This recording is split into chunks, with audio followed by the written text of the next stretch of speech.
Anything that is happening with you is always good. ये अभिगम अगर आप रखेंगे ना तो उस गंभीर परिस्थिति में से जल्दी बाहर आ जाएंगे।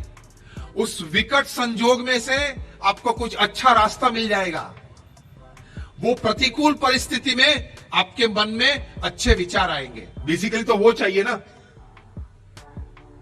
मुझे क्यों ऐसा हुआ, ये नहीं होना था, मैंने तो अच्छा ही किया था, फिर भी ये परिस्थिति कैसे खड़ी हुई, मुझे तो उसको मदद करने की इच्छा थी लेकिन उसने ये मुझे ये किया। रोते रोते तो सब जीते हैं। आपके जीवन में जो गंभीर परिस्थिति, विकट प्रतिकूल परिस्थिति है वो नहीं आनी थी, बराबर, लेकिन अब आ गई। अब क्या करोगे बोलो? रोना है या हंसना है? Choice is yours. That is called towards better living. बैठ जाना है या चलते रहना है? Choice is yours. डिप्रेशन में चले जाना है या बड़े उत्साह से और आगे काम करना है? Choice is yours. कि अगर आपका एटीट्यूड सही रहा तो आपको हर दिशा में से, हर वातावरण में से विचार भी अच्छे मिलेंगे और आपके छोटे प्रयत्न से बड़ी सिद्धि भी मिल सकती है। It depends upon your attitudes. It depends upon how you perceive things, how you look at things, how you look at people. मैं कई बार एक प्रसंग छोटा सा कहता हूं कि यही महीना था 1999 में, 30 दिसंबर थी। भगवान ने 3 लोगों को स्वर्ग में बुलाया। उस वक्त अमेरिका के प्रेसिडेंट थे बिल क्लिंटन, उनके सेक्रेटरी ऑफ स्टेट थे Colin Powell, the second important diplomat in the American system, और तीसरे थे बिल गेट्स, जो सबसे दुनिया के धनाढ्य व्यक्ति हैं। तीनों को भगवान ने स्वर्ग में बुलाया। ये रीडर्स डाइजेस्ट में एक स्टोरी आई थी और भगवान ने कहा कि मुझे एक बहुत अगत्य की बात आपको करनी है और मैं ये चाहूंगा कि आप तीनों वापस पृथ्वी पे जाके पृथ्वी के लोगों को ये समाचार दे, because you 3 are very influential. तीनों ने कहा ठीक है, बताए। फिर भगवान ने कहा कि tomorrow I am going to destroy the world, कल मैं पृथ्वी का नाश करने वाला हूं, आप जाओ और लोगों को बताओ। आए तीनों वापस पृथ्वी पे, प्राइम टाइम अमेरिकन टीवी पे कैमरा के सामने प्रोटोकॉल के अनुसार प्रथम बिल क्लिंटन पधारे और बिल क्लिंटन ने कहा कि ladies and gentleman, there is some good news and there is some bad news.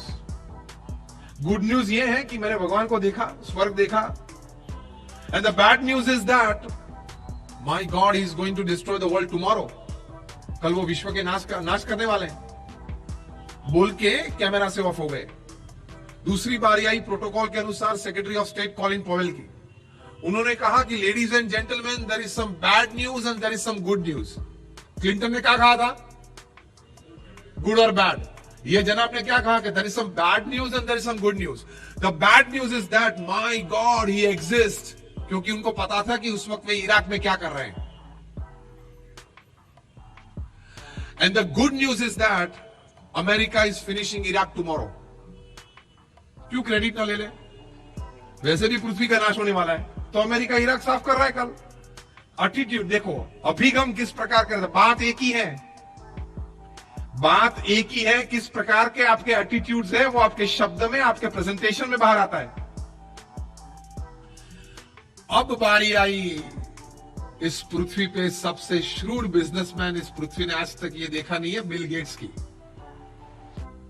8वीं कक्षा फेल है और दुनिया की सबसे बड़ी कंपनी बनाई Microsoft. The richest man, self made millionaire, camera के सामने आए और बोले कि ladies and gentleman, there is some good news and more good news.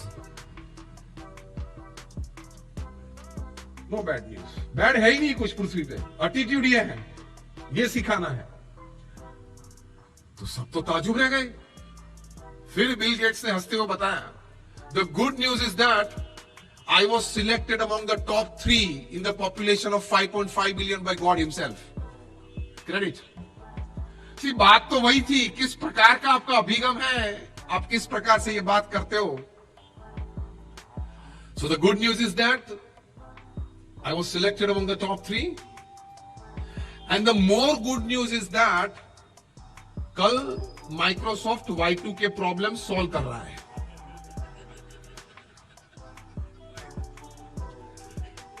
जो साल 2000 जब आती थी तब टेंशन ये था कि सॉफ्टवेयर है वो पिछले 2 जीरो लेगा कि नहीं, तो उसको बोलते थे Y2K प्रॉब्लम, ईयर 2000 प्रॉब्लम।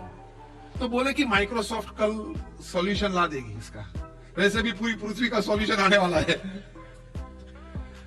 बात वही थी, लेकिन बिल क्लिंटन ने कुछ बताई, कॉलिन पॉवेल ने कुछ बताई और बिल गेट्स ने कुछ और बात की।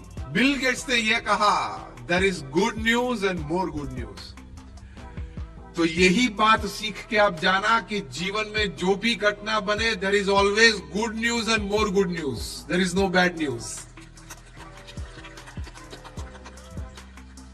जेफ केलर ने एक अच्छा पुस्तक लिखा है, उन्होंने इस विषय पे 14 साल तक रिसर्च किया और उन्होंने ये पुस्तक लिखा है attitude is everything. Every working personal must read this book. Attitude is everything. आप अभिगम आपका सर्वस्व है।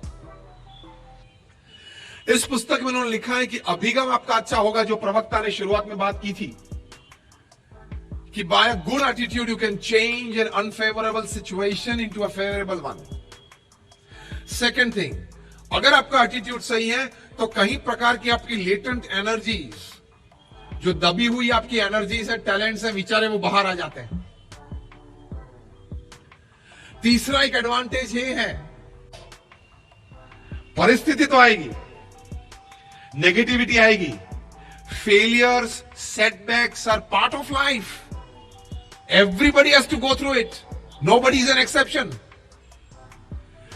लेकिन वहां से आप कितने जल्दी बाहर आ सकते हो, उस वक्त आपने अपने आप को, अपने परिवार को, अपने व्यवसाय को किस अच्छी तरह से संभाला। That makes you a perfect human being, that is better living. तो इस विचार से महापुरुष जीते हैं। मैंने 1000 से ज्यादा जीवन चरित्र पढ़े हैं, from Abraham Lincoln to George Washington to Winston Churchill to Nelson Mandela to Sachin Tendulkar. 1000 जीवन चरित्र के सारांश रूप एक वाक्य अगर आपको कहना है तो मैं ये कहूंगा कि ये लोगों के जीवन में भी प्रतिकूल परिस्थिति, जिस परिस्थिति को अगर वही सत्य स्वरूप में वे स्वीकार ले तो तुरंत डिप्रेशन में चले जाते, लेकिन इन लोगों ने ये नहीं किया। Come what may, when the sun rises I will run. जब सूर्योदय होगा तब मैं दौड़ना चालू कर दूंगा। तो दैट इज ह्यूमन लिविंग।